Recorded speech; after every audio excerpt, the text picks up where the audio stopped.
الحمد لله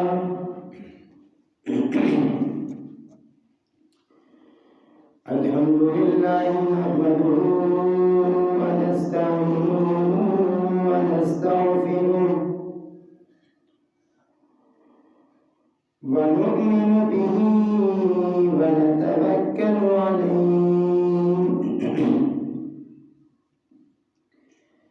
ونعوذ بالله من شرور أنفسنا ومن سيئات أعمالنا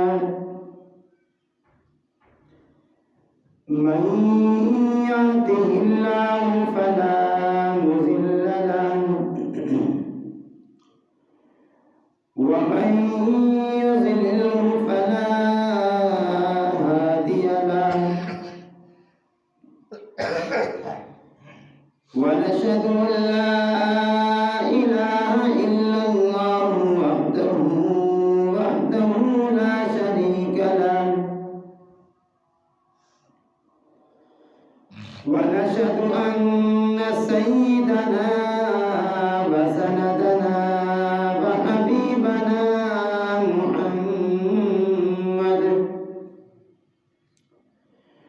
وحبيبنا محمدا عبده ورسوله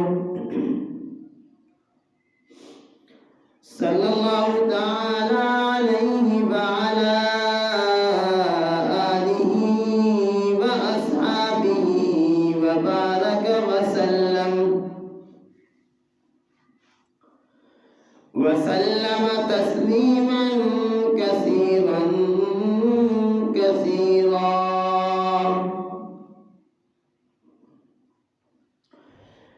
أما بعد فأعوذ بالله من الشيطان الرجيم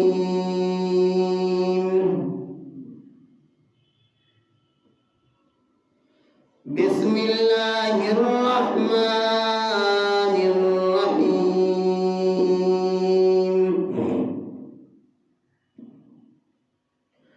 قل يا عبادي الذين أسرفوا على أنفسهم لا تقنطوا من رحمة الله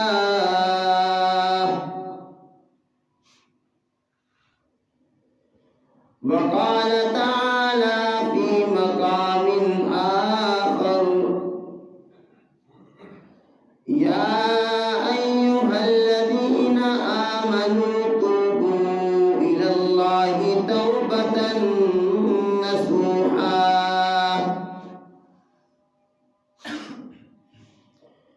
وقال النبي صلى الله تعالى عليه وسلم كل بني آدم خطاؤون وخير الخطائين التوابون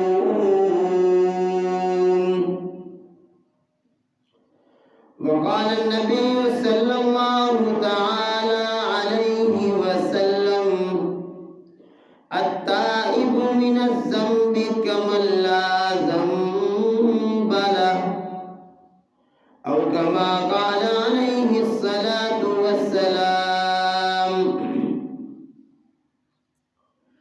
آمنت بالله صدق الله مولانا العلي العظيم وبلغنا رسوله النبي الكريم ونحن على ذلك لمن الشاهدين والشاكرين الحمد لله رب العالمين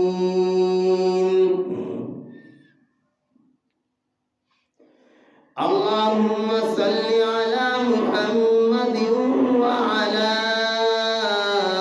آل محمد كما صليت على إبراهيم وعلى آل إبراهيم إنك حميد مجيد اللهم بارك على محمد وعلى آل محمد كما باركت على إبراهيم وعلى آل إبراهيم إنك حميد مجيد. يا رب صل وسلم دائما أبدا على حبيبك خير الخلق كلهم.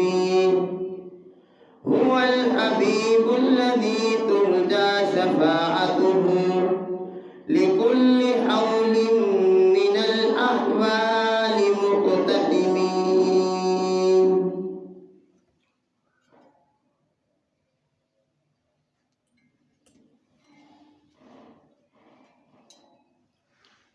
انتہائی واجب الاحترام قابل قدر دوستوں اور بزرگوں، قرآن کریم کی 2 آیت مبارکہ جناب محمد رسول اللہ صلی اللہ علیہ وسلم کے فرامین مبارکہ میں سے 2 حدیث مبارکہ تلاوت کی ہیں. اللہ رب العالمین سمجھنے کی، سمجھانے کی اور عمل کرنے کی توفیق عطا فرمائے. قرآن مقدس میں اللہ تعالیٰ ارشاد فرماتے ہیں قُلْ يَا عِبَادِيَ الَّذِينَ أَسْرَفُوا عَلَىٰ أَنفُسِهِمْ. اے پیغمبر صلی اللہ علیہ وسلم آپ فرما دیجئے میری طرف سے، اللہ فرما رہے ہیں کہ آپ میری طرف سے فرما دیجئے یا عبادی، اے میرے بندو، اے میرے بندو، علی انفسہم، اسرفوا علی انفسہم، جنہوں نے اپنے نفسوں پر ظلم کیا، زیادتی کی، اللہ تعالیٰ کے حکم کو توڑا، جناب محمد رسول اللہ صلی اللہ علیہ وسلم کے طریقوں کے خلاف چلے. لا تقنطوا من رحمت اللہ، اللہ کی رحمت سے نا امید نہ ہو. ان اللہ یغفر الذنوب جمیعا، بے شک اللہ سارے کے سارے گناہوں کو معاف کریں گے. کیوں معاف کریں گے؟ انہ هو الغفور الرحیم، کہ وہ معاف کر سکتے ہیں اور بہت مہربان ہیں.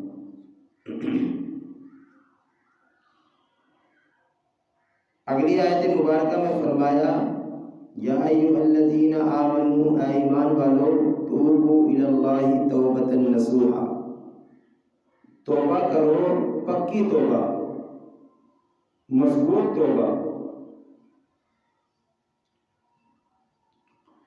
حدیث مبارکہ میں آپ علیہ السلام نے ارشاد فرمایا کل بنی آدم، ہر بنی آدم خطاؤن، خطا کار ہے، غلطیاں ہوتی ہیں، لیکن وخیر الخطائین التوابون، بہترین خطا کار وہ ہے جو غلطی کرے اور توبہ کر لے. دوسری حدیث مبارکہ میں آپ علیہ السلام نے ارشاد فرمایا گناہ کر کر توبہ کرنے والا ایسا ہے گویا اس نے گناہ کیا ہی نہیں. التائب من الذنب، گناہوں سے توبہ کرنے والا، کمن لا، اس آدمی کی طرح ہے، کمن اس آدمی کی طرح ہے، لا ذنب لا، جس نے گناہ نہیں کیا. اللہ رب العزت کا کرم ہے، اس ذات کا احسان ہے، اس نے جناب محمد رسول اللہ صلی اللہ علیہ وسلم کے صدقے اس امت پر اتنی کرم نوازی کی ہے، مہربانی کی ہے، ہم اس کا تصور نہیں کر سکتے. حضرات صحابہ کرام رضی اللہ تعالی عنہم اجمعین نبی نبی علیہ السلام کی خدمت میں حاضر ہوئے، عرض کیا اللہ کے رسول صلی اللہ علیہ وسلم، ہم نے زمانہ جاہلیت میں بہت سے گناہ کیے ہیں، اسلام لانے سے پہلے کئی قسم کے گناہ کیے ہیں، شرک ہم کرتے رہے، کفر ہم کرتے رہے، اللہ کو چھوڑ کر غیر اللہ کی عبادت پوجا ہم کرتے رہے، بیٹیوں کو زندہ درگور ہم کرتے تھے، شراب ہم پیتے تھے، بدکاری ہم کرتے تھے، ماں بہن بیٹی کی کوئی تمیز نہیں تھی، گناہ کیے ہیں۔ اسلام لانے سے اگر ہمارے وہ گناہ ختم ہوتے ہیں پھر تو ہمیں فائدہ ہے، اسلام لانے کے بعد بھی اگر وہ گناہ ہمارے ذمے رہے، ہمارے نامہ اعمال میں موجود رہے اور ہم کو اللہ کے حضور پیش ہو کر ان گناہوں کا جواب دینا پڑا تو پھر ہمیں اسلام لانے کا کیا فائدہ ہوگا؟ یہ ایک قسم کا اعتراض یا سوال نو مسلم صحابہ اکرام رضوان اللہ تعالی علیہم اجمعین نے نبی علیہ السلام کی خدمت میں آ کر عرض کیا۔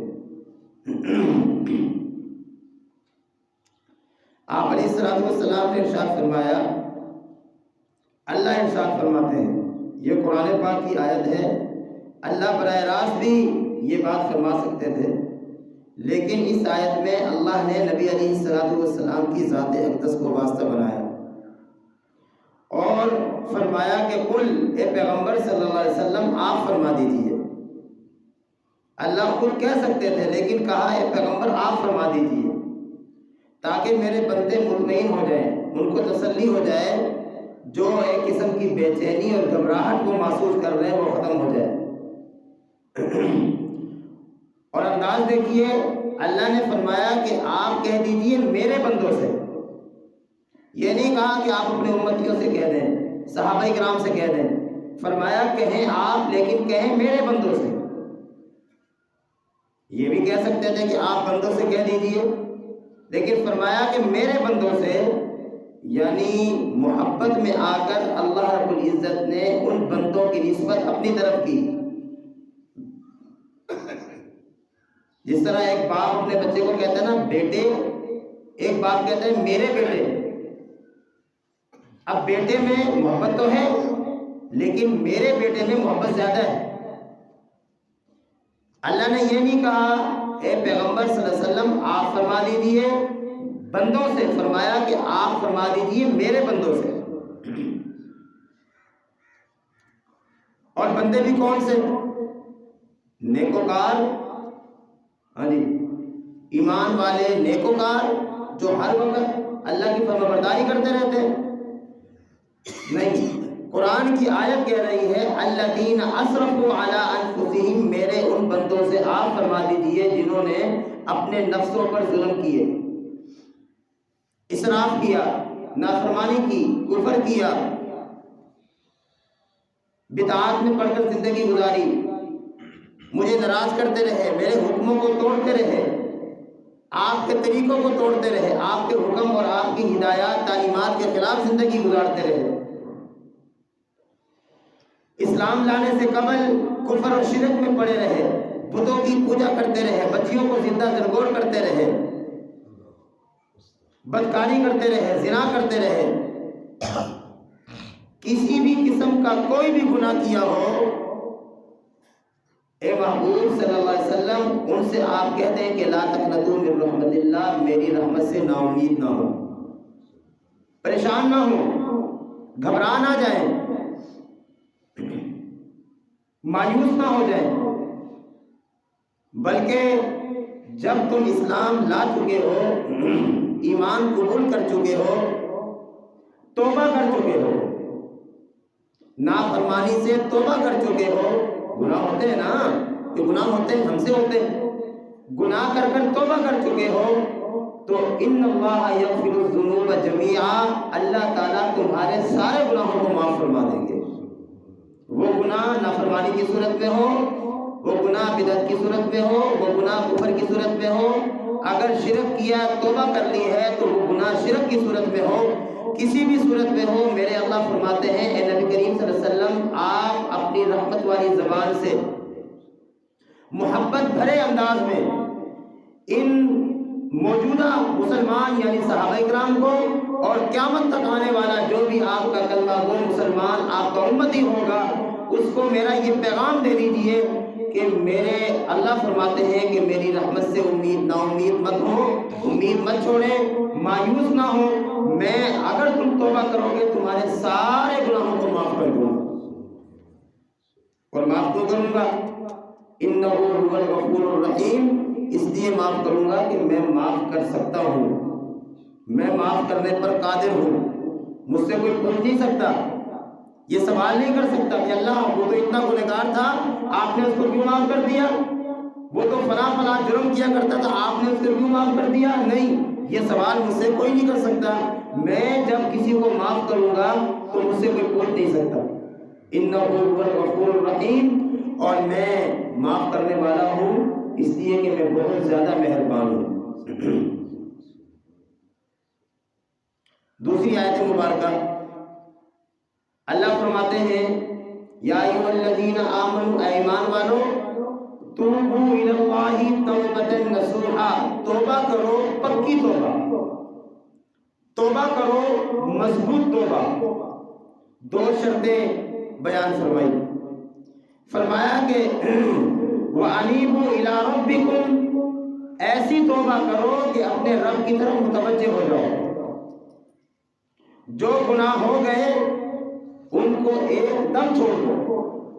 توبہ کے لیے یہ شرط ہے نا کہ جو گناہ انسان کر رہا ہے ان گناہوں سے انسان یکدم توبہ کر کے چھوڑ کے سائڈ پہ ہو جائے، یہ پہلی شرط ہے۔ وَأَنِيبُوا إِلَىٰ رَبِّكُمْ، توبہ کی شرط کہ توبہ اس انداز سے کرو کہ اپنے رب کی طرف متوجہ ہو جاؤ، اپنے رب کے ساتھ تعلق کو مضبوط کر لو۔ جس گناہ میں مبتلا ہو، اللہ رب العالمین کی جس نافرمانی میں مبتلا ہو، وہ نافرمانی کسی بھی قسم کی ہو، ہر انسان سمجھتا ہے، تو اس نافرمانی کو چھوڑ دو۔ اور دوسری شرط لگائی وَأَسْلِمُوا لَهُ، کہ اللہ تعالیٰ کی اطاعت اختیار کرو، یعنی اب تک جو گناہ ہوتے رہے سو ہوتے رہے، آئندہ اللہ کی نافرمانی نہ کرنے کا عزم کرو، اللہ تعالیٰ کی اطاعت اختیار کرو، اللہ تعالیٰ کے احکامات سے انحراف نہ کرو، اللہ تعالیٰ کے بتلائے ہوئے اصولوں کے مطابق زندگی گزارو۔ یہ دو شرطیں، یعنی توبہ کی شرط کیا ہے؟ وَأَنِيبُوا إِلَىٰ رَبِّكُمْ، اپنے رب کی طرف متوجہ ہو جاؤ۔ جب انسان اپنے رب کی طرف متوجہ ہو جائے گا تو پھر انسان کے لیے گناہ کو چھوڑنا آسان ہو جائے گا، نافرمانی کو چھوڑنا آسان ہو جائے گا۔ وَأَسْلِمُوا لَهُ، اور اللہ کی اطاعت کرو۔ جب انسان اس بات کا عزم کر لے گا، اس بات کی نیت کر لے گا آئندہ میرا رب مجھے اپنی نافرمانی میں نہیں دیکھے گا، انشاءاللہ عزم کرے، ارادہ کرے، تو اللہ رب العزت اس کی توبہ کو قبول فرما لے گا۔ تو اس آیت مبارکہ میں فرمایا یا ایھا الذین آمنوا، اے ایمان والو، توبوا الی اللہ توبۃ نصوحا، ایسی توبہ کرو جو توبہ پکی ہو، توبہ پکی توبہ۔ اور پکی توبہ کا کیا مطلب ہے؟ 3 شرطیں ہوں۔ نمبر 1، گزشتہ گناہ پر ندامت، افسوس ہو کہ شرمندگی ہو کہ میں کتنا نالائق ہوں، میں کتنا بیوقوف ہوں، بے عقل ہوں، اتنے عظیم الشان رب کی نافرمانی کرتا رہا، اتنے پیارے رب کی میں نافرمانی کرتا رہا، اتنے محبت کرنے والے رب کو میں ناراض کرتا رہا۔ جہاں باپ چھوڑ دے، ماں چھوڑ دے، بھائی چھوڑ دے، دوست چھوڑ دے، دنیا کے ہر رشتے جہاں چھوڑ دے وہاں وہ رشتہ کام آئے، ہاں جی، جہاں ہر سہارا ساتھ چھوڑ جائے وہاں وہ سہارا کام آئے۔ اتنے عظیم رب کو، اتنے پیارے رب کو، ہاں جی، ایک بت پرست، بت کی پوجا کرنے والا، یا صنم یا صنم یا صنم کی آواز لگانے والا، غلطی سے، جان بوجھ کے نہیں، ارادتاً نہیں، نیتاً نہیں، غلطی سے صنم کی جگہ صمد زبان سے نکل جائے تو وہ رب فوراً کہے لبیک یا عبدی حاضر ہوں، اے میرے بندے بول کیا مانگتا ہے؟ پتہ ہے اس رب کو کہ غلطی سے نکلا ہے، جان بوجھ کے نہیں نکلا، ارادتاً اس نے مجھے نہیں پکارا۔ وہ مشرک، ایک بت کو پھونکنے والا، ایک بت کو پکارنے والا، ایک بت کی عبادت کرنے والا، صنم صنم صنم صنم پتہ نہیں کتنے سالوں سے کہہ رہا ہے، لیکن وہ صنم جو پتھر کا، کسی مٹی کا بنا ہوا، اس نے کیا کسی کی ضرورت کو پورا کرنا ہے؟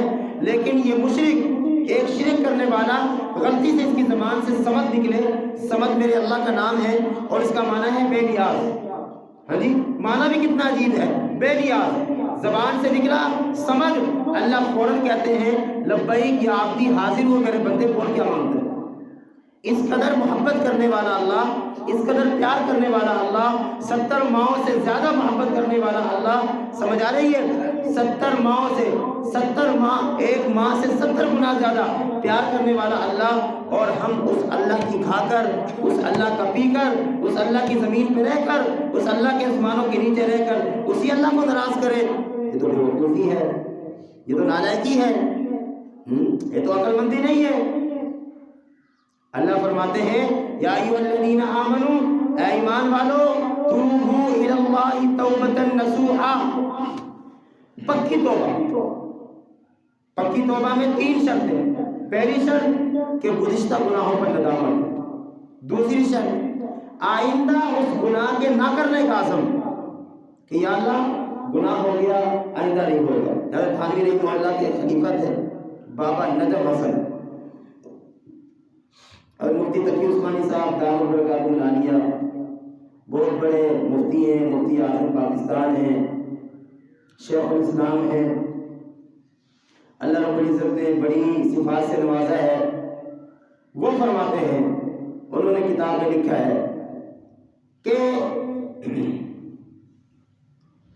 یہ جو شرط ہے توبہ کی کہ آئندہ گناہ نہ کرنے کا عزم، کہتے ہیں کہ ایک مرتبہ بابا نجم حسن حضرت تھانوی رحمہ اللہ کے خلیفہ بیان کر رہے ہوں، اور انہوں نے بیان میں یہ توبہ کی شرائط بیان فرمائی، آئندہ گناہ نہ کرنے کا عزم۔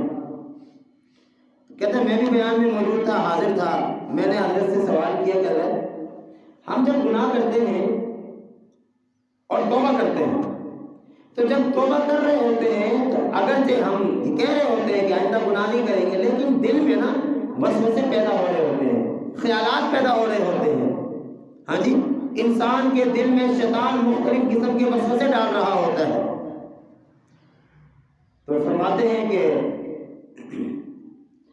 یہ آئندہ گناہ نہ کرنے کے عزم کے خلاف ہے، یعنی ایک طرف انسان یہ کہے کہ نہیں کروں گا، اور دل میں انسان کے گناہ کا بھی وسوسہ بھی پیدا ہو رہا ہو، خیال بھی پیدا ہو رہا ہو، یہ عزم کے خلاف ہے۔ پھر حضرت نے ایک واقعہ لکھا ہے، فرمایا کہ میں ایک سفر میں تھا، تو ٹرین میں سفر کر رہا تھا کسی دوسرے ملک، کسی وجہ سے ٹرین جنگل میں رک گئی، نماز کا وقت ہوا تو ہم نے اتر کے نماز پڑھ لیتے ہیں۔ نماز پڑھنے کے لیے اترے، سامنے نا مجھے ایک بڑا خوبصورت پودا نظر آیا، بڑا خوبصورت پودا، میں حیران ہو گیا۔ فرماتے ہیں کہ میں نماز پڑھ کر اس پودے کی طرف بڑا ہاتھ لگانے کے لیے، اس پتے کو پکڑ کر دیکھنے کے لیے، اتنا خوبصورت پودا ہے۔ فرمانے لگے کہ میں ابھی بڑھ ہی رہا تھا کہ جو میرا راہبر تھا، باہر کے ممالک میں 7 گائیڈ راہبر اس طرح ہوتے ہیں جو سفر میں ساتھ ہوتے ہیں، رہنمائی کر رہے ہوتے ہیں، وہ دور تھے، انہوں نے وہاں زور سے چلا کر آواز لگائی کہ حضرت اس کو ہاتھ نہ لگانا، یہ ایک زہریلی جڑی بوٹی ہے۔ اب فرماتے ہیں میں حیران ہو گیا کہ یہ اتنا خوبصورت پودا، اتنا خوبصورت پتا کہ انسان کو اپنی طرف متوجہ کر رہا ہے، لیکن اس کے اندر تو زہر ہے۔ تو میں نے اپنے اس رہنما سے پوچھا، رہبر سے پوچھا کہ یار عجیب بات ہے، چلو تمہیں تو مجھے بتا دیا، تم نے مجھے بتا دیا، اگر مجھے تم نہ بتاتے یا کوئی اجنبی آدمی اس کو ہاتھ لگا لیتا۔ اس نے کہا، موسیٰ فرماتے ہیں، اس نے مجھے کہا کہ جس طرح بچوں کے کاٹنے کی وجہ سے انسان تڑپتا ہے، اس پودے کو ہاتھ لگاؤ تو انسان ایسے تڑپنا شروع ہو جاتا ہے، اس قدر اس میں زہر تھا، زہریلا پودا۔ فرماتے ہیں کہ میں نے اس سے کہا کہ چلو مجھے تو تم نے بتا دیا، اگر مجھے تم نہ بتاتے تو میں تو اس کو ہاتھ لگا لیتا، پھر کیا ہوتا؟ اس نے کہا کہ اللہ پاک کی اپنی ایک قدرت ہے، جہاں بھی یہ پودا ہوتا ہے اس پودے کے ساتھ ایک اور پودا ہوتا ہے جو اس پودے کے زہر کا تریاق ہے. سمجھ آ رہی ہے؟ جو اس پودے کے زہر کا توڑ ہے. اگر کوئی خدا نہ خواستہ ہاتھ لگا بھی لے تو اس کے ہاتھ لگانے کی وجہ سے جو اس کے اندر زہر جاتا ہے جسم میں، تکلیف بھی ہوتی ہے. تو اسی پودے کے ساتھ کوئی پودا ہوگا، پھر حضرت فرماتے ہیں مجھے اس نے دکھلایا یہ پودا ہے، اس کو ہاتھ لگانے کی وجہ سے وہ جو زہریلے جراثیم اس کے جسم میں گئے ہوتے ہیں وہ ختم ہو جاتے ہیں. توبہ گناہوں کا تریاق ہے، توبہ گناہوں کا توڑ ہے. سمجھ آ رہی ہے؟ گناہوں کا توڑ ہے. حدیث پاک میں آتا ہے، جناب محمد رسول اللہ صلی اللہ علیہ وسلم ارشاد فرماتے ہیں کہ گناہ کر کر توبہ کرنے والا، عجیب ذرا یہ اس قدر پیاری حدیث ہے، ہم جیسے گناہ گاروں کے لیے اس میں اتنا سہارا ہے. رسول اکرم صلی اللہ علیہ وسلم کی رحمت اس حدیث پاک میں ہمیں نظر آتی ہے. آپ علیہ الصلوۃ والسلام کے صدقے اللہ رب العالمین نے اس امت پر جو نوازشات، جو انعامات، جو مہربانیاں فرمائی ہیں، اس حدیث مبارک میں اس کا ٹھاٹے مارتا ہوا سمندر نظر آتا ہے. اللہ کے نبی فرماتے، اس قدر پیارا جملہ ہے، محبت بھرا جملہ ہے. فرماتے ہیں التائب من الذنب، گناہ سے توبہ کرنے والا، گناہ کر کر نافرمانی کر کر توبہ کرنے والا ایسا ہے گویا کہ اس نے گناہ کیا ہی نہیں. عجیب سی بات ہے. نبی علیہ السلام آپ فرماتے ہیں، میری بات کو ذرا توجہ سے سماعت فرمائیں، کہ کبھی کبھی میرے دل میں بھی گناہ کا بادل سا آ جاتا ہے، خیال سا آ جاتا ہے. اگرچہ پیغمبر صلی اللہ علیہ وسلم گناہوں سے معصوم ہیں، ان سے گناہ ہوتے نہیں، اللہ حفاظت فرماتے ہیں، وہ معصوم عن الخطا ہے. ٹھیک ہے؟ حضرت یوسف علیہ السلام کے بارے میں قرآن کہتا ہے وَلَقَدْ هَمَّتْ بِهِ وَهَمَّ بِهَا. ٹھیک ہے کہ ان کے دل میں گناہ کا وسوسہ آیا، ہم نے حفاظت کی. جب وہ زلیخا نے روکا، سمجھ آ رہی ہے، ایک بشری تقاضے کی وجہ سے، تو رسول اکرم صلی اللہ علیہ وسلم فرماتے ہیں کہ میں دن میں 100 مرتبہ توبہ کرتا ہوں. سن لو کتنی مرتبہ؟ 100 مرتبہ توبہ کرتا ہوں. پیغمبر صلی اللہ علیہ وسلم معصوم عن الخطا، گناہ نہیں ہوتا، نہ ہو سکتا ہے، نہ اس کا کوئی تصور ہے. سمجھ آ رہی ہے؟ نمبر دو بالفرض تصور کر لیں، کسی وجہ سے بشری تقاضے کی بنیاد پر اگر کوئی لغزش ہو بھی جائے تو اللہ پاک نے نبی علیہ السلام کے سارے گناہوں کو پہلے معاف کر دیا، بخشائے ہیں. لیکن پھر بھی 100 مرتبہ دن میں استغفار فرماتے ہیں. ٹھیک ہے؟ اور حضرات علماء اکرام فرماتے ہیں انسان گناہ کرتا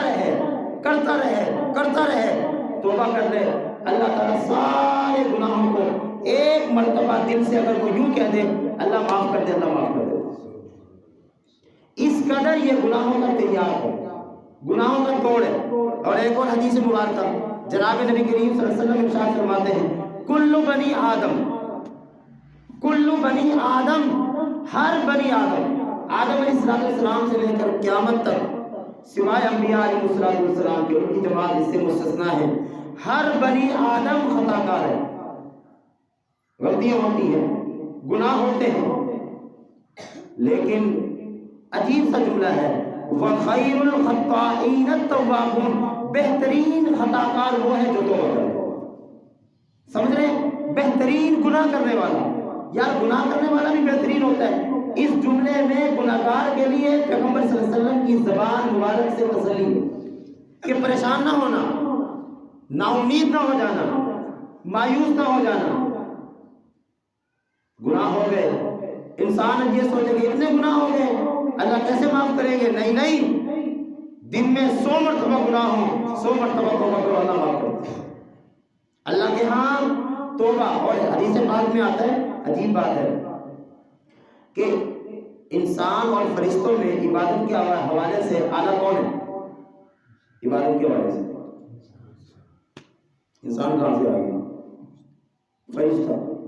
عبادت کے حوالے سے انسان تو عبادت بھی کرتا ہے تو نافرمانی بھی کرتا ہے نا، کرتا ہے، گناہ بھی کرتا ہے.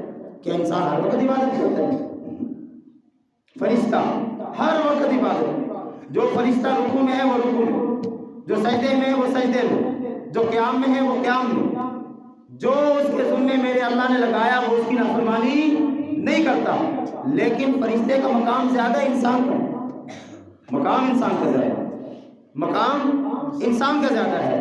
بلکہ روایت میں یوں آتا ہے کہ اگر یہ انسان گناہ کرنا چھوڑ دے، سمجھو، اگر یہ انسان نافرمانی کرنا چھوڑ دے، اللہ اس مخلوق کو لے جائیں گے، اس کی جگہ اور مخلوق کو لے کر آئیں گے جو نافرمانی کرے گی، اللہ سے معافی مانگے گی، گناہ کرے گی توبہ کرے گی، گناہ کرے گی توبہ کرے گی.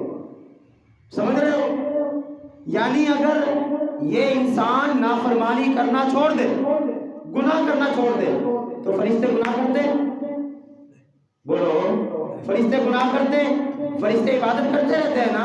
ان کے ہوتے ہوئے انسان کی کیا ضرورت تھی؟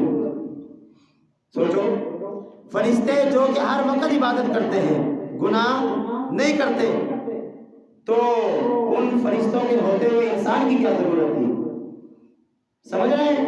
انسان کو پیدا ہی میرے اللہ نے اس لیے کیا ہے کہ یہ انسان اس سرزمین میں آئے گا، کبھی میری عبادت کرے گا، مجھے راضی رکھنے کی کوشش کرے گا، اور کبھی انسانی تقاضے کی بنیاد پر، بشری تقاضے کی بنیاد پر غلطی کرے گا، مجھ سے معافی مانگے گا، مجھ سے معافی مانگے گا.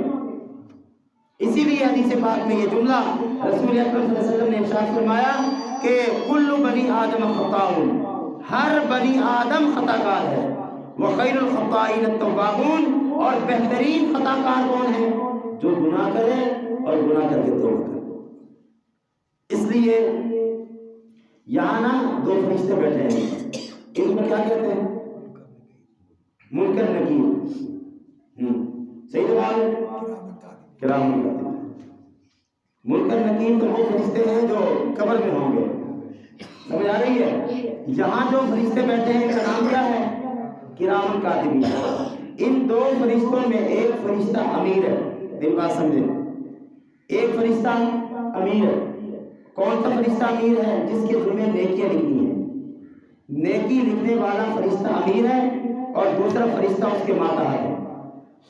روایات میں آتا ہے اگر ایک آدمی سے نیکی ہو جائے، نیکی کر لے، کوئی عبادت کر لے، اچھا کام کر لے، تو وہ جو نیکی والا فرشتہ ہے وہ اس گناہ والے فرشتے سے پوچھنے کا پابند نہیں ہے، چونکہ امیر ہے نا، ذمہ دار ہے. تو جیسے ہی انسان نیکی کرتا ہے فوری طور پر یہ سیدھی طرف والا فرشتہ اس نیکی کو نوٹ کر لیتا ہے، لکھ لیتا ہے. نیکی کے حوالے سے اللہ کا ضابطہ کیا ہوا؟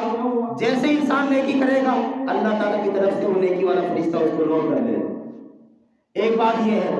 دوسری بات یہ ہے ایک نیکی کے بدلے میں کم سے کم 10 نیکیاں لکھی جائیں گی. ایک اچھے کام عمل کے بدلے میں کم سے کم 10 اچھے عمل لکھے جائیں گے، نوٹ کیے جائیں گے. اس پر ایک واقعہ شاید پہلے بھی عرض کیا تھا، سمجھانے کے لیے موقع کی مناسبت سے عرض کرتا ہوں. امی جان امی فاطمہ رضی اللہ تعالی عنہ دسترخوان پر موجود ہیں، افطاری کا وقت ہے. حضرت علی المرتضیٰ رضی اللہ تعالی عنہ بھی دسترخوان پر موجود ہیں. 2 انار رکھے ہوئے ہیں دسترخوان پر. دروازہ بجا، سائل نے دروازہ بجایا. حضرت علی المرتضیٰ رضی اللہ تعالی عنہ دروازے پر گئے، دروازہ کھولا، دیکھا ایک سائل ہے. جی ضرورت مند ہو کچھ دے دو. واپس تشریف لائے دسترخوان پر. امی جان نے پوچھا کون ہے؟ بتایا کہ ایک مانگنے والا ہے، سائل ہے، ضرورت مند ہے. ایک انار امی جان نے دیا. علی مرتضیٰ رضی اللہ تعالیٰ عنہ وہ انار لے کر آئے اور سائل کو دیا. وہ چلا گیا، واپس آ گئے، دسترخوان پر بیٹھ گئے. تھوڑی دیر میں پھر دروازہ بجا، پھر تشریف لے کر گئے. دیکھا ایک آدمی نا انار کا ٹوکرا سر پہ رکھ کے لیا ہے. انہوں نے پوچھا یہ کیا ہے؟ فرمایا ہدیہ ہے، قبول فرمائے. تو ہدیہ قبول کرنا سنت ہے اور وہ ہوگی مسلمان کی طرف سے، تو ہدیہ لینا سنت ہے، دینا بھی سنت ہے. سمجھ آ گئی ہے؟ جملہ دونوں ہونا چاہیے، لینا بھی سنت ہے، دینا بھی سنت ہے. صرف الزام میں نہ رہا جائے کہ نہیں کوئی نیا ہدیہ دے، دینا بھی سنت ہے. تو بہرحال پہلے دیا تھا حضرت رضی اللہ تعالیٰ عنہ نے، پہلے دیا ہے پھر آیا ہے. سمجھ آ گئی ہے؟ خیر وہ ٹوکرا لیا، کسی جگہ پہ رکھا، اس میں سے ایک انار اٹھایا اور اندر تشریف لے گئے جہاں دسترخوان لگا ہوا تھا. جا کر انار دسترخوان پہ رکھ دیا. امی فاطمہ رضی اللہ تعالیٰ عنہ نے پوچھا کون تھا؟ کہا ایک آدمی آیا تھا. کیوں آیا تھا؟ انار لے کر آیا ہے.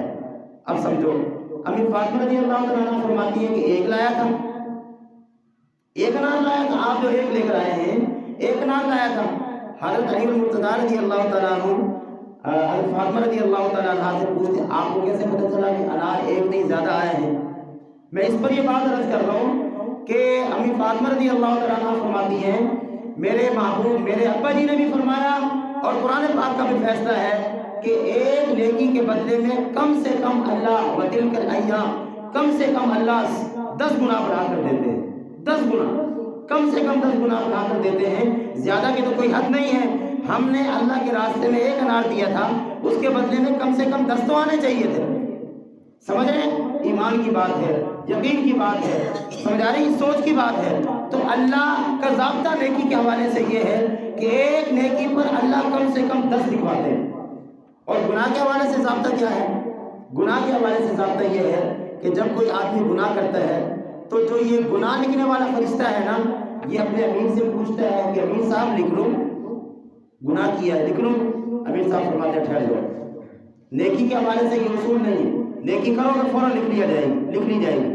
لیکن گناہ کے حوالے سے ضابطہ کیا ہے؟ اللہ کی مہربانی، اس رب العالمین کی کرم نوازی. آپ ذرا سمجھیں اندازہ لگائیں کہ ایک آدمی نے گناہ کیا، جس طرح نیکی کی تو فوراً لکھ لیا، جیسے ہی گناہ کیا فوراً لکھنا چاہیے تھا نا. برابری تو تب ہے، لیکن اللہ رحیم ہے، اللہ کریم ہے، وہ ذات بہت مہربان ہے، وہ غفور الرحیم ہے. اللہ پاک کی طرف سے نظام یہ ہے کہ جب انسان گناہ کرتا ہے تو گناہ لکھنے والا فرشتہ اپنے امیر سے پوچھتا ہے امیر صاحب لکھ لوں؟ امیر صاحب فرماتے ہیں ٹھہر جاؤ، ممکن ہے یہ توبہ کر لے. انتظار کروایا جاتا ہے. کچھ وقت کے بعد وہ پھر پوچھتا ہے امیر صاحب لکھ لوں؟ فرماتے ہیں ٹھہر جاؤ. پھر انتظار کروایا جاتا ہے کہ ممکن ہے یہ انسان توبہ کر لے. لیکن کچھ وقت گزرنے کے بعد امیر صاحب سے پھر پوچھتا ہے کہ لکھ لوں؟ امیر صاحب فرماتے ہیں کہ اب لکھ لو. اور پھر بھی موت تک، جب تک غرغرے کی حالت طاری نہ ہو، سمجھ آ گئی؟ یہ موت کی کیفیت طاری نہ ہو، انسان کے پاس مہلت کی مہلت ہے کہ انسان اپنی پوری زندگی میں جب چاہے گناہوں سے توبہ کر لے، اللہ تعالیٰ ان گناہوں کو معاف فرما دیتے. اور پھر مزے کی بات یہ ہے جب گناہ کو معاف کیا جاتا ہے تو جس جگہ پہ وہ گناہ لکھا ہوتا ہے اس کو مٹا کر وہ جگہ خالی نہیں چھوڑی جاتی، وہ جگہ خالی نہیں چھوڑی جاتی ہے، بلکہ اس جگہ پر پھر نیکی لکھوائی جاتی ہے کہ کل قیامت والے دن یہ نامہ اعمال جب اس بندے کے سامنے آئے، یہ بندہ جب اپنے نامہ اعمال کو دیکھے گا تو اس جگہ کو جب خالی دیکھے گا اس کو یقین ہو جائے گا کہ یہاں کوئی گناہ لکھا ہوا تھا جو اللہ پاک نے مٹوا دیا تھا. اس جگہ کو دیکھ کر میرا بندہ کو قیامت والے دن شرمندہ نہ ہو جائے. سمجھ آ رہی ہے؟ حدیث پاک میں آتا ہے اور قیامت کا دن ہوگا، قیامت کا منظر ہوگا، ساری انسانیت جمع ہوگی، آدم علیہ السلام سے لے کر قیامت تک پتہ نہیں کتنے لوگ آئیں گے، کوئی شمار ہی نہیں ہے. اللہ ایک بندے کو بلائے گا، بندہ آئے گا، اللہ اس بندے کو قریب کریں گے، بندہ قریب ہوگا اور قریب کریں گے اور قریب ہوگا.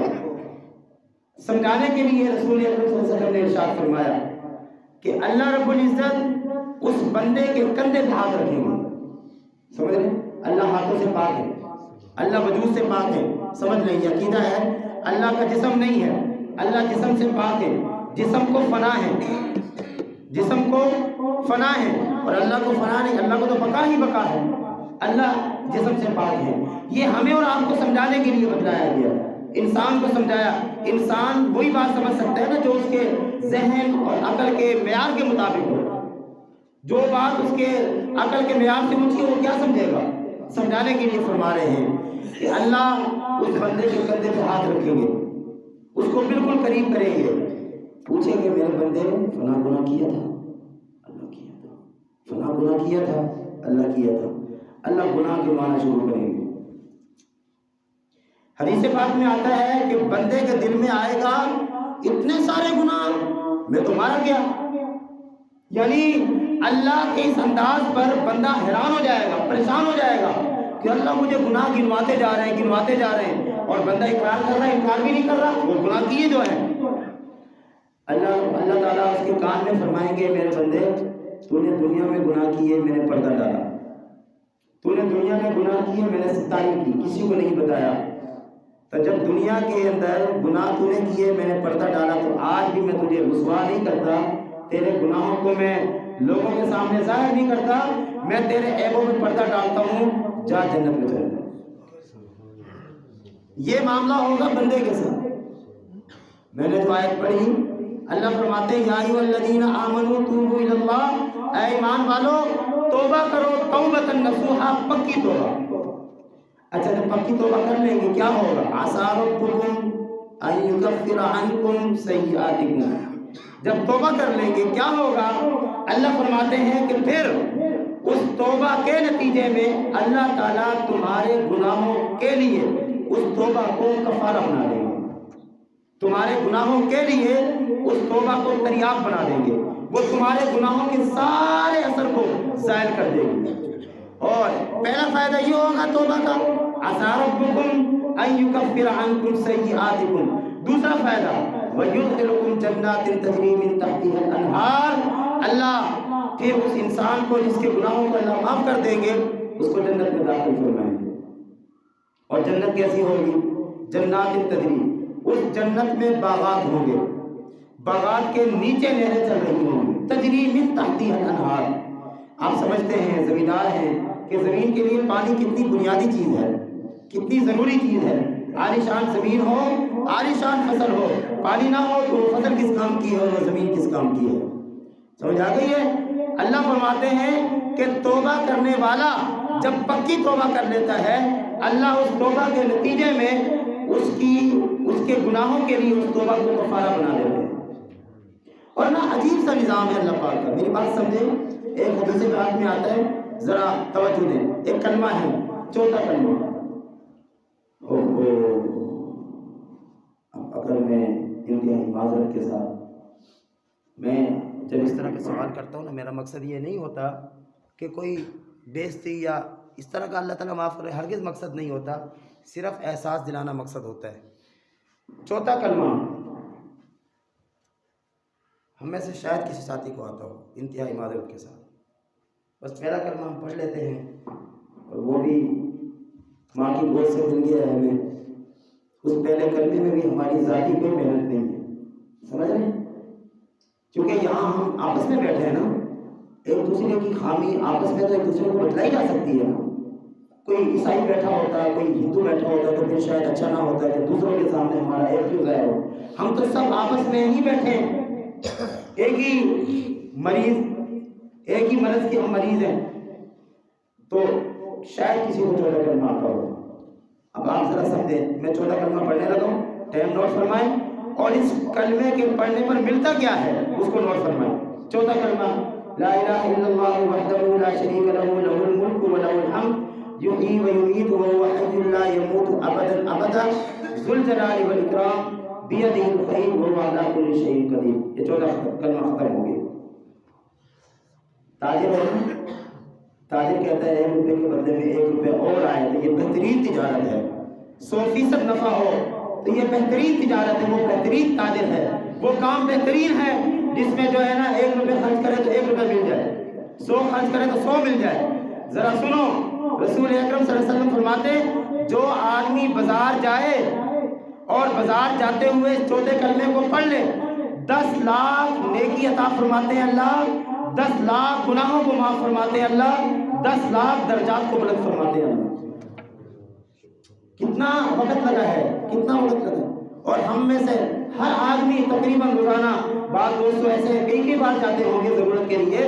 اگر وہ اس چیز کو اپنی عادت بنا لیں، سمجھ آ رہی ہے، اس چیز کو عادت بنا لیں تو یہ تو حدیث پاک ہے نا.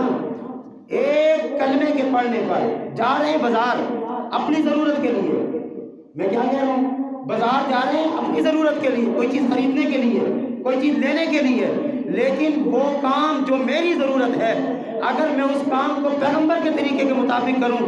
اور لوگوں سنو، ایک چھوٹا سا کلمہ جس کے پڑھنے میں 1 منٹ نہیں لگتا، اللہ اس کلمے کے پڑھنے پر 10 لاکھ نیکی، 10 لاکھ گناہ اور 10 لاکھ نیکی عطا فرماتے ہیں، 10 لاکھ گناہ معاف فرماتے ہیں اور 10 لاکھ درجات بلند فرماتے ہیں. بہت پیارا سا دین ہے، بڑا اچھا سا دین ہے، سادہ سا دین ہے، عمل تو کرو۔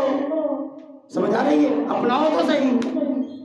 اللہ فرماتے ہیں کہ تمہارے توبہ کرنے کی وجہ سے میں تمہارے گناہوں کو معاف کر دوں گا، اور پھر کیا ہوگا؟ میں تمہیں جنت میں داخل کروں گا۔ میں نے پہلے بھی یہ باتیں عرض کی ہیں کہ جنت ہم میں سے ہر آدمی کی طرف ہے، ہر آدمی چاہتا ہے جنت ہو، ایک دنیا میں انسان محل بنائے، گھر بنائے، ہاں جی، اس میں عالیشان گھر ہو، خوبصورت گھر ہو، دنیا کی ہر نعمتیں وہاں موجود ہوں، ہر قسم کے پھلدار درخت وہاں موجود ہوں، ہر قسم کا سبزہ وہاں موجود ہو، ہاں جی، اور پھر اس باغ کے اندر مختلف قسم کے چشمے ہوں، مختلف قسم کے پرندے ہوں، مختلف قسم کے خوبصورت جانور ہوں۔ اس کے ساتھ ساتھ اللہ نے جو قرآن میں جنت کا منظر پیش کیا ہے، نوجوان لڑکے وہاں بطور خدمت کے ہوں گے، خوبصورت حوریں، ہاں جی، 33 سال مرد کی عمر، 25 سال عورت کی عمر، اس عمر کے نوجوان مرد عورت جنت میں ہوں گے، ٹھیک ہے جی۔ وہ خوبصورت حور ایک ایک انسان کو 70 حوریں اللہ عطا فرمائیں گے۔ یہ جنت کی عورت ان حوروں کی سردار ہوگی، اور حور کیسی؟ اگر وہ اپنا کپڑا، اپنے کپڑے کا ایک پلو، روایات میں آتا ہے اپنے کپڑے کا ایک پلو دنیا میں یوں ہلا دے، یہ دنیا اس قدر خوشبودار ہو جائے کہ ہم اس خوشبو کا تصور نہیں کر سکتے۔ وہ جنت کی عورت، وہ حور اپنے اس انگلی کے پورے کو یہ دنیا میں کر دے، دنیا اس قدر روشن ہو جائے کہ یہ سورج اس کے سامنے شرمندہ ہو جائے۔ اس قدر خوبصورت حور اللہ کس کو عطا فرمائیں گے؟ جنتی کو عطا فرمائیں گے۔ محلات ہوں گے، سارا کچھ ہوگا، لیکن ملے گا کب؟ یا ایھا الذین آمنوا توبوا الی اللہ توبۃ نصوحا، اللہ فرماتے ہیں اے ایمان والو پکی توبہ کرو، پکی توبہ کرو۔ توبہ بہترین چیز ہے، اللہ کا بہت بڑا تحفہ ہے، بہت بڑی اللہ تعالیٰ کی نعمت ہے، خاص طور پر ہم جیسے گناہ گاروں کے لیے، ہم جیسے کمزوروں کے لیے کہ ہم عمل نہیں کر سکتے، ہم گناہوں سے نہیں بچ سکتے، لیکن گناہ اگر ہوتے، جیسا کہ سابقہ دور میں ہوتا تھا کہ ایک انسان سے گناہ ہوتا، اس کی پیشانی پہ لکھ دیا جاتا، اس کی گھر کی چوکھٹ پہ لکھ دیا جاتا۔ یہاں تو انسان گناہ کرے اور خاموشی سے کہہ دے اللہ معاف کر دے، اللہ معاف کر دیتے ہیں، اللہ تعالیٰ معاف کر دیتے ہیں، گناہ کو بالکل صاف فرما دیتے ہیں، نامہ اعمال سے مٹا دیتے ہیں۔ ایسا پاک صاف کر کے بندے کو اللہ تعالیٰ اپنے پاس بلاتے کہ انسان تصور نہیں کر سکتا۔ سمجھ آ رہی ہے؟ نیکیوں کو، نیکی والے کاموں کو کم نہ سمجھا کرو۔ ایک حدیث پاک میں آتا ہے ایک انسان کو بلایا جائے گا، اس کا نامہ اعمال کا وزن کروایا جائے گا۔ اب دونوں قسم کے پلڑے ترازو کے وہاں ہوں گے، ایک پلڑے پر جو ہے نا وہ گناہ کے رجسٹر رکھے ہوں گے، گناہ کے دفتر رکھے ہوں گے، دوسرے پر نیکی کے۔ اس آدمی کے گناہ زیادہ ہوں گے، نیکی تھوڑی سی ہوگی۔ گناہ والا پلڑا بھاری ہو جائے گا، نیکی والا پلڑا جو ہے نا وہ ہلکا ہو جائے گا۔ گناہ والا پلڑا جو ہے نا وہ جھک جائے گا، نیکی والا پلڑا اوپر ہو جائے گا۔ بندہ حیران پریشان کھڑا ہوگا، دل میں سوچ رہا ہوگا اب تو مارا گیا، بس ناکام ہو گیا، ابھی اعلان ہوگا میرے لیے جہنم کا۔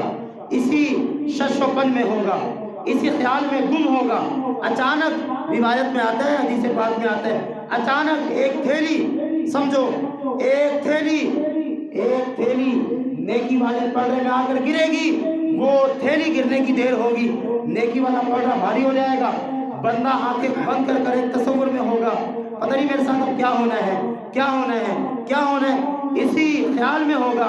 اچانک جو آنکھ کھلے گی، سامنے اپنے نامہ اعمال والے پلڑے کو دیکھے گا، ترازو کو دیکھے گا کہ جو گناہ والا پلڑا ہے وہ ہلکا ہو گیا ہے، جو نیکی والا پلڑا ہے وہ بھاری ہو گیا۔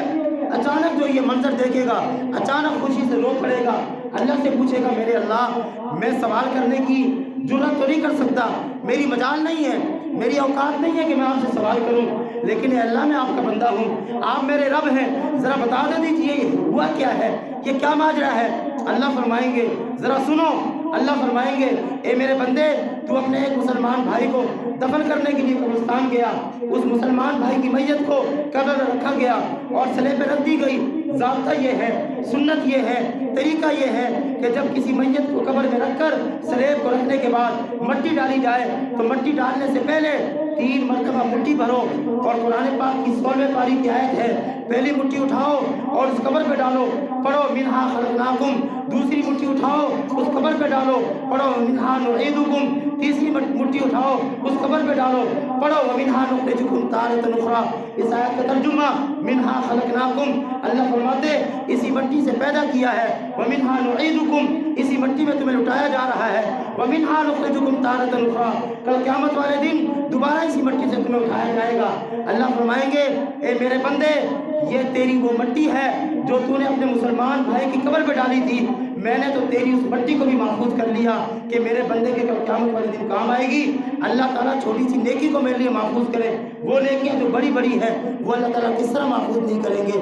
اللہ ناقدر نہیں ہے، یہ بندہ ناقدرہ ہے، خدا کا کھاتا ہے، خدا کا پیتا ہے، خدا کی زمین پہ رہتا ہے، خدا کے آسمان کے نیچے رہتا ہے۔ بتاؤ دنیا کی کون سی نعمت ہے جو اللہ نے آج ہمیں نہیں دی ہے، لیکن ہم نے اللہ کی نعمت کو استعمال کر کے خدا کا کون سا شکر ادا کیا؟ ٹھیک ہے، اس لیے میرے دوستو جنت ملنی ہے، توبہ ایک بہترین ہمارے پاس نعمت ہے۔ اس لیے جب جناب نبی علیہ السلام دن میں ایک تسبیح استغفار کی کیا کرتے تھے، یار اللہ کے نبی بخشائے تھے، اللہ کے نبی صلی اللہ علیہ وسلم کو اس لیے استغفار کی ضرورت نہیں تھی کہ آپ کے گناہ معاف ہو جائیں، یہ تو نبی علیہ السلام نے اس لیے کیا کہ میرے امتی جب بعد میں دیکھیں گے کہ وہ بخشایا نبی، وہ امام الانبیاء جس کی وجہ سے اللہ نے اس کائنات کو سجایا، وہ نبی دن میں 100 مرتبہ جو استغفار کرتا ہے جبکہ وہ گناہ نہیں کرتا تو استغفار کرتا ہے، تو میرا امتی جو سارا دن گناہ کرتا ہے اس کو استغفار کی کتنی زیادہ ضرورت ہے۔ اس لیے میرے دوستو چھوڑ دو غفلت کی زندگی کو، اتنے پیارے دین کو اپناؤ، اس اللہ کو جو اللہ کبھی بھی انسان سے غافل نہیں ہوتا۔ انسان سویا ہوتا ہے، اللہ تہجد کے وقت آسمان دنیا پہ تشریف لاتے ہیں۔ سوچو تو صحیح، اللہ تو بے نیاز ہے نا، اللہ کو تو ضرورت نہیں ہے، اللہ آسمان دنیا پہ تشریف لاتے ہیں، بندہ سویا ہوتا ہے، اللہ آواز لگاتے ہیں اے میرے بندے مانگ، تجھے کچھ چاہیے بول، کچھ چاہیے، وہ رب مانگتا کہتا ہے، رب اعلان کرتا ہے، رب کہتا ہے کہ غفلت کی زندگی چھوڑ دے، میرے بندے کچھ مانگ لے، کوئی تیری ضرورت ہو مانگ، تجھے کوئی مشکل ہو کہ میں تیری مشکل کو حل کروں، میں تیری ضرورت کو حل کروں۔ لیکن یہ بندہ رات 12 بجے تک 1 بجے تک ادھر کھیل رہا ہے، ادھر کھیل رہا ہے، ادھر بیٹھا ہے، ادھر بیٹھا ہے، ادھر بیٹھا ہے، موبائل میں لگا ہوا ہے، انتہائی معذرت کے ساتھ آدھی رات کو ضائع کرتے ہو۔ رات کو 12 بجے 1 بجے جب سو گے تو صبح کی نماز کے لیے آنکھ کہاں کھلے گی؟ جو فجر کی نماز نہ پڑھے وہ پھر تہجد کہاں سے پڑھیں گے؟ تو اللہ کے اس اعلان کا جواب وہ کیا دیں گے؟ اس اللہ کی کرم نوازی میں تو کوئی کمی نہیں ہے نا۔ روایات میں آتا ہے، ایک چھوٹا سا واقعہ عرض کرتا ہوں۔ نوح علیہ السلام کے زمانے میں طوفان آیا، روایات موجود ہیں، طوفان آیا، ایک ماں، چونکہ پانی زمین سے بھی نکل رہا تھا، پانی آسمان سے بھی برس رہا تھا، ہر طرف سے پانی پانی تھا، اب پانی کی سطح بلند ہو رہی ہے، ایک ماں اپنے بچے کو گود میں لے کے کھڑی ہے کہ جائے پناہ کوئی نہیں ہے، اس بچے کے لیے خشکی کی کوئی جگہ نہیں ہے کہ اس بچے کو وہاں رکھ دیا جائے۔ اس ماں کا ہاتھ ہی ہے، وہ ماں اس بچے کو اپنے گود میں لیے کھڑی ہے، خود پانی میں ہے، لیکن بچے کے لیے اتنا اس کے دل میں طلب ہے، اتنی خیرخواہی ہے، محبت ہے، خود خطرے میں کھڑی ہے لیکن بچے کو بچانا چاہتی ہے۔ پانی کی سطح بلند ہوئی، اس نے بچے کو اور اوپر کیا، پانی اور اوپر ہوا، بچہ اور اوپر کیا، پانی حتیٰ کہ اس نے ہاتھوں کو اپنے سے بھی اوپر کر لیا، خود پانی میں کھڑی ہے، پوری ڈوبی ہوئی ہے لیکن بچے کو بچانا چاہتی ہے۔ ایک لہر آئی، بچے کو لے کے چلی گئی۔ روایات میں آتا ہے اللہ اس ماں سے 70 گنا زیادہ پیار کرتے ہیں، اللہ اس ماں سے 70 گنا زیادہ پیار کرتے ہیں۔ جو ماں خود خطرے میں ہے، پانی میں ڈوبی ہوئی ہے، بچے کی کوئی صورت نہیں ہے لیکن بچے کو بچانا چاہتی ہے، ایک محبت کا جذبہ ہے۔ جو ماں اس قدر بچے کو بچانا چاہے، اس قدر محبت کرے، وہ اللہ جو اس ماں سے 70 گنا زیادہ پیار کرتا ہو، وہ اللہ اپنے بندے کو کس طرح جہنم میں ڈالے گا؟ ٹھیک ہے، اب بات یہ ہے کہ ایک بچے کو پتا ہو میرا باپ بڑا رحیم ہے، بڑا شفیق ہے، مہربان ہے، جو مانگو دے دے گا، جو کہو مان لے گا، اور یہ بچہ باپ کی شفقت سے ناجائز فائدہ اٹھاتے ہوئے اس باپ کی نہ مانے، باپ کے دل کو توڑے، اس باپ کے جذبات کے خلاف چلے، تو کوئی بھی آدمی اس بچے کو عقل مند نہیں کہے گا۔ اتنے پیارے اللہ کی بغاوت، اتنے پیارے اللہ سے غداری، اتنے پیارے اللہ کی نافرمانی، سوچو اتنے پیارے اللہ کی نافرمانی کر کر ہم کو کون عقل مند کہے گا؟ ہم کتنے بیوقوف ہیں۔ اس لیے میرے دوستوں توبہ کیا کرو، خاص طور پر آج کے جو حالات ہیں، ان حالات میں اجتماعی توبہ، اور رات کو سونے سے پہلے ایک مرتبہ بستر میں جب لیٹتے ہو نا، لیٹتے ہو، تعلق نا دنیا سے بس ختم، دعا پڑھیں اللہم بسمک اموت و احیا، میں اللہ کے نام سے مرنے لگا ہوں، اللہ کے نام سے زندہ، مرنا زندہ، تصور تو کرو، سمجھایا کیا جا رہا ہے۔ اس کے بعد تسبیح فاطمی پڑھو، اور اس کے بعد دل میں ایک مرتبہ کہو اللہ آج سارے دن میں جو مجھ سے غلطی کبھی کوتاہی ہو گئی، سو جائے، یہ معمول بنا لیں۔ انشاءاللہ ثم انشاءاللہ جب روزانہ کی ساتھ ساتھ معافی مانگتے رہیں گے تو ہمارے کھاتوں میں گناہ نہیں بچیں گے، ٹھیک ہے؟ تو ایک دن تو جانا ہی ہے، ایک دن تو جانا ہی ہے، وہ 20 سال کے بعد آ جائے وہ دن، کل آ جائے، ابھی آ جائے، جانا تو ہے ہی۔ اب اگر آج میری موت آ جائے، میرا انتقال ہو جائے، میں مر جاؤں، تو اگر میں نے رات کو سونے سے پہلے توبہ کی ہو، کل تک کے معاملات اللہ سے کلیئر کروایا ہوں، ٹھیک ہے؟ اگر گناہ ہوئے بھی تو کوئی تھوڑے بہت آج کی بچیں گے نا، شام کو تو معاف ہو جائیں گے، کون سا مشکل ہے؟ توبہ کر کے سو جائیں انشاءاللہ ثم انشاءاللہ۔ اس طرح روٹین کی ایک زندگی بنا لیں، کم سے کم 100 مرتبہ ایک تسبیح استغفار کی، استغفر اللہ ربی من کل ذنب واتوب الیہ، استغفر اللہ استغفر اللہ استغفر اللہ، پڑھ لیا کریں، بہت فائدہ ہوگا انشاءاللہ۔